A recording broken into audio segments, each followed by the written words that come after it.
దేవాని దివ్యవాక్యము ఏవేగా మాకు దొరికెను.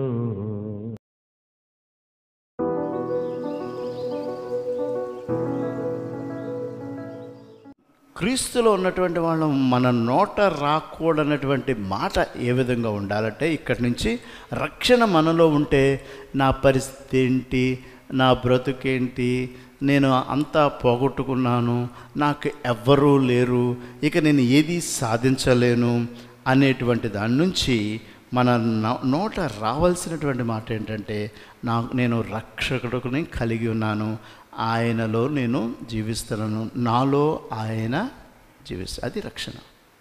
సో రక్షణార్థమైనటువంటి మాటలు మనకి ఉండాలంటే, ప్రతిదీ కూడా ఒక దినాన్ని నాకు జరగబోయేది ఇదే అనేటువంటి నిరీక్షణతో బ్రతకడమే. దాన్నే బైబిల్లో మనం నిరీక్షణ. సో రక్షణ కనెక్షన్ ఏంటంటే నిరీక్షణ. డిసప్పాయింట్మెంట్ కాదు, నిరుత్సాహం కాదు. రక్షణ అనేటువంటి మాటలో ఆయన ఇచ్చినటువంటి సువార్త ఏంటంటే, నీకు ఒక నిరీక్షణ, it will be very better. దుఃఖం ఉండదు, పళ్ళు కొరకడం ఉండదు, వ్యాధి ఉండదు, ఏడుపు ఉండదు అనేటువంటి పరిస్థితులు యువర్ నిరీక్షణ, యువర్ హోప్. రక్షణ ఒక నిరీక్షణ, నిత్య జీవితపు నిరీక్షణ. సో రక్షణ అనే మాటను మనం విన్నప్పుడు మనకు కలగవలసినటువంటి తలంపుని మనం ఆలోచన చేసినప్పుడు, మానవాళిగా ఇంకొక మాటలు మనం పాడకూడదు. ఏంటంటే దీనత్వము లేదు, నా బ్రతుకు ఇంతే, నేను ఒంటరిని అనేటువంటి దానికన్నా ఇంకొక వే ఆఫ్ టాక్ కూడా మనకు ఉండకూడదు. ఏంటంటే నాకంతా తెలుసు, నాకు తెలుసు, ఇంకా నువ్వు నాకు చెప్పక్కర్లేదు అని కాదు. రక్షణలో జీవించడం అంటే ప్రతిరోజు సువార్త అంటే ఇంకా నాకు నేర్పు, ఇంకా నాకు జీవించడం నేర్పు, ఇంకా నాకు జీవితం నేర్పు, నీ రక్షణ జీవితం నేర్పు అనేటువంటి ఆ యొక్క ప్రార్థనా జీవితాన్ని కలిగి నేర్చుకోవడం అంటే రక్షణార్థమైన జీవితం. అది స్టాప్ అవ్వదు నీకు. దేవునిలోకి వచ్చినప్పుడు ఒక విధంగా ఉన్నటువంటి మనం ఈ రోజున ఆలోచన చేసుకుంటే మనలోనే చాలా మార్పులు కనపడతాయి, మన ఆలోచనలోనే చాలా మార్పులు కనపడుతూ ఉంటాయి. రక్షణలోకి వచ్చిన తర్వాత వచ్చిన మార్పు ఒకసారి ఆలోచన చేసుకుంటే, ప్రతి ఒక్కళ్ళ జీవితంలో రక్షణలో వచ్చినటువంటి వారు ఏదో ఒక రీతిని ఒక మెట్టు నుంచి ఒక మెట్టు ఎదుగుదలే మనకు ఉంటుంది. 10 సంవత్సరాల క్రితం నేను ఎలా ఉన్నాను, 15 సంవత్సరాల క్రితం ఎలా ఉన్నాను, 20 సంవత్సరాల క్రితం ఎలా ఉన్నాను, ఇప్పుడు ఎలా ఉన్నాను అంటే రక్షణార్థమైన జీవితంలో నీవు మార్పు లేని జీవితం మట్టుకు ఉండదు, నువ్వు మారే ఉంటావు 100%. ఎంతో కొంత మార్పు దేవుడు నీలో తీసుకొచ్చే ఉంటాడు. నీ ప్రార్థన జీవితంలో ఆయన మార్పుని తీసుకొచ్చి ఉంటాడు, నీ కుటుంబ వ్యవహారాల్లో ఆయన మార్పుని తీసుకొచ్చి ఉంటాడు, నువ్వు ఆలోచించే ఆలోచనలో ఆయన మార్పు తీసుకొచ్చి ఉంటాడు. ఇది వరకు ఉన్నటువంటి నెగిటివిటీ తగ్గుకుంటుంది, కొంత పాజిటివిటీ పెరుగుంటుంది. ఇదంతా కూడా రక్షణార్థమైన స్వార్థను కలిగి ఉన్నప్పుడు దేవుడు నీకు ఒక భయాన్ని, భక్తిని కలిగించడం వల్ల వాటి నుంచి పుట్టినటువంటి మార్పు రక్షణార్థమైనటువంటి మార్పు. సో రక్షణ అనేటువంటిది ఆయనలో జీవించడం వల్ల దినదినము నీలో మార్పును తీసుకొస్తుంది. It will bring change. అది రక్షణ. అది దేనికి ప్రిపేర్ చేస్తుందంటే నిత్యలోకంలో జీవింప చేయడానికి.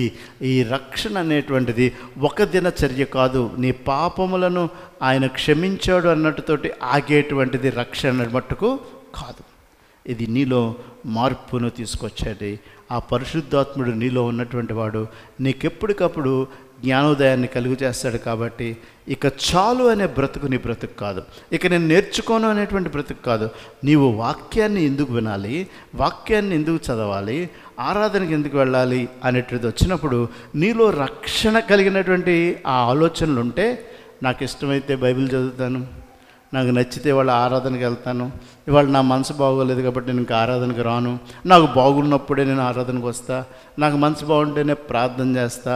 ఇది రక్షణార్థమైనటువంటి మనసు కాదు. దీన్ని కూడా దేవుడు మారుస్తూ ఉంటాడు. నువ్వు దేవునిలో ఆ రక్షణ, ఈ సువార్తని, ఈ యొక్క వాక్యాన్ని ప్రతిదినం నువ్వు కలిగి ఉంటే, అది రక్షణలో జీవించడం అనేటువంటి తలంపుని మనం కలిగి ఉంటే. ఎందుకంటే మానవులైనటువంటి మనం ఇది చేయాలనుకుంటాం కానీ చేయలేం. నేను ఇలా చేయాలనుకుంటున్నాను కానీ ఇలా చేయలేకపోతున్నా. ఎవరన్నా మాట్లాడితే నేను వినాలనుకుంటున్నాను కానీ నేను వినలేకపోతున్నా. ఏదైనా విషయం ఉంటే నేను ఈ విధంగా జాగ్రత్త పడాలనుకుంటే నేను జాగ్రత్త పడలేకపోతున్నా. లేకపోతే ఎవరికో ఒక మంచి సహాయం చేద్దాం అనుకుంటే చేయలేకపోతున్నాను అంటాం. ఇది చాలా సహజం. ఇది సహజం. ఇది ఎవరిని మనం పాయింట్అవుట్ చేయడానికి కాదు. కానీ రక్షణార్థమైనటువంటి మన జీవితంలో జీవిస్తుంటే దీనిలో కూడా మార్పు తీసుకొస్తుందని పౌలు రోమాపత్రిక 7వ అధ్యాయంలో రాస్తూ ఉంటాడు. రోమిలకు రాసిన పత్రిక 7వ అధ్యాయము 15వ వచనం, 14-15 చూడండి. అయితే నేను పాపములో, ఎవరు రాస్తున్నారు ఇది? పౌలు చెప్తున్నాడు. రక్షణలోకి వచ్చిన తర్వాత, రక్షణలో ఎదిగిన తర్వాత రాస్తూ ఉన్నాడు. ఏమని చెప్తున్నాడు? ఏలయనగా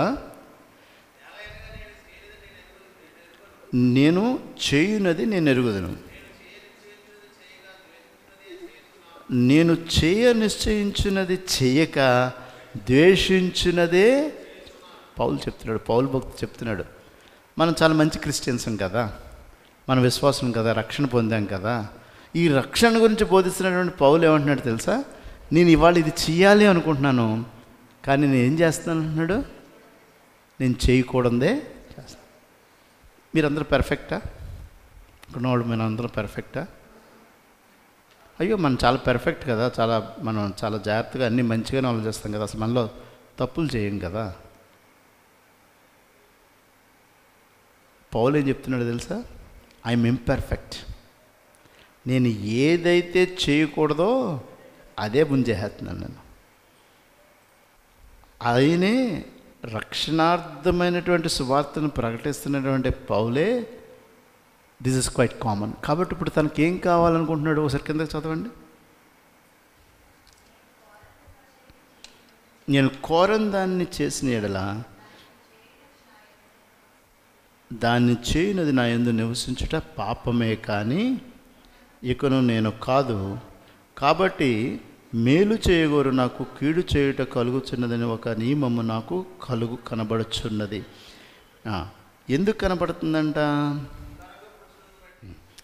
ఇక్కడ రియలైజ్ అవుతూ ఉన్నాడు.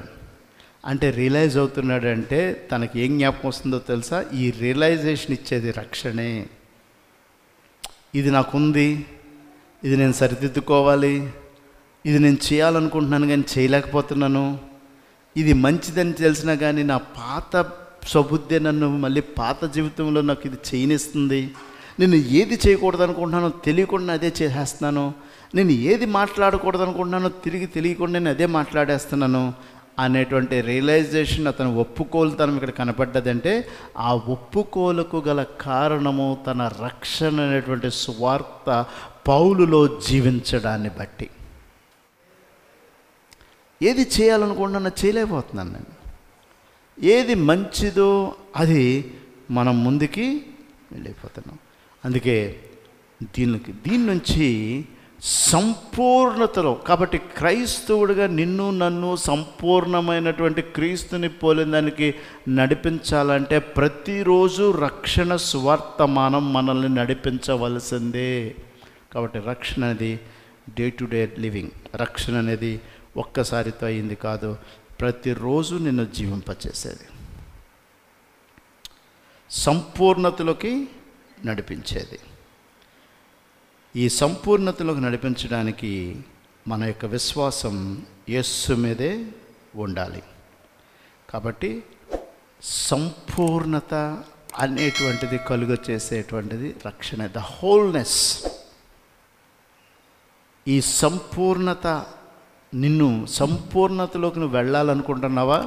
నువ్వు చనిపోయే వరకు కూడా ప్రతిరోజు ఈ రక్షణ స్వార్థమానం నీకు జ్ఞాపకము రావాల్సిందే.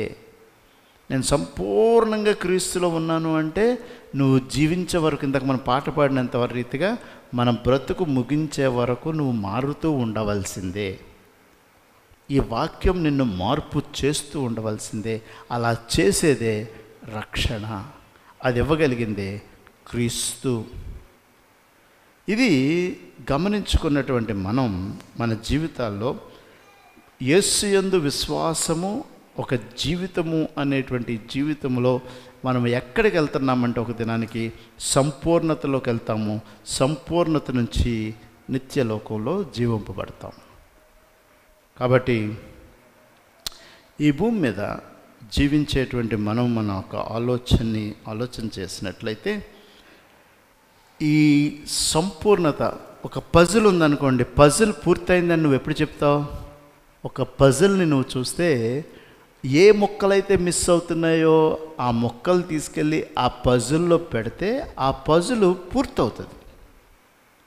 అప్పుడు ఆ పజిల్ అక్కడ ఎక్కడ ఖాళీ ఉంటే ఆ ఖాళీలో ఏ మొక్క అయితే అవసరమో నువ్వు పెట్టినప్పుడు ఆ పజిల్ ఎలా సంపూర్ణమవుతుందో, క్రీస్తు రక్షణలో ఉన్నప్పుడు నువ్వు ఏదైతే కొదువుగా ఉందో దాన్ని గ్రహించుకుని తెలుసుకుని రక్షణ అనేటువంటిది నేను ఏం చేస్తుందంటే నీ జీవితంలో అవసరమైనటువంటి ఆ పజిల్ ముక్కను తీసుకెళ్ళి బిగించడం వల్ల నీ జీవితం సంపూర్ణమవుతుంది. అది రక్షణ చేసేది. లేకపోతే ఆ మొక్కలన్నీ బయట ఉన్నాయనుకోండి, నువ్వు చేయాలనుకున్నవన్నీ బయట ఉన్నాయనుకోండి, నువ్వు పజిల్ పూర్తి చేసావా అంటే ఏం చెప్తావు అనమాట?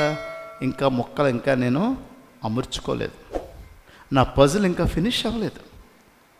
పజిల్ని ఫినిష్ చేయడమే రక్షణలో ఉన్నవారు నీకున్నటువంటి కొదువైనటువంటి విషయాల్ని అవి గ్రహించుకుని దానిలో ఫిక్స్ చేయడం రక్షణ నిన్ను నడిపించేది. అది రక్షణ. సో నువ్వు సంపూర్ణం అవ్వాలనుకోవడమే రక్షణలోని ప్రయాణం. రక్షణ అనేటువంటి ఈ మాటలో నీ ప్రయాణం ఏంటంటే నువ్వు ఏదైతే మంచి చేయాలనుకుంటున్నావో, ఏదైతే మంచి చేయాలనుకుంది చేయలేకపోతున్నావో అది చేయడం ద్వారా నేను సంపూర్ణం చేసేటువంటి సువార్తను ప్రకటించడానికి ఈ లోకానికి వచ్చాను, మీ బీదలైన వారికి నేను సువార్తను ప్రకటించడానికి వచ్చాను అని చెప్తున్నాడు. To finish you well. అందుకే పౌలు అంటాడు, నేను వచ్చింది నేను ఈ లోకంలో నా జీవితాంతానికి నా పరుగుని నేను ముగించాలనుకుంటున్నాను. మీ పరుగులు ముగించడం కూడా ఈ రక్షణ ప్రయాణంలో నీలో ఏం కొదువు ఉన్నాయో అవి నీ రక్షణార్థమైనటువంటి జీవితంలో వాటిని ఫిల్ చేయడానికి మనం ముందుకు వెళ్ళాలి.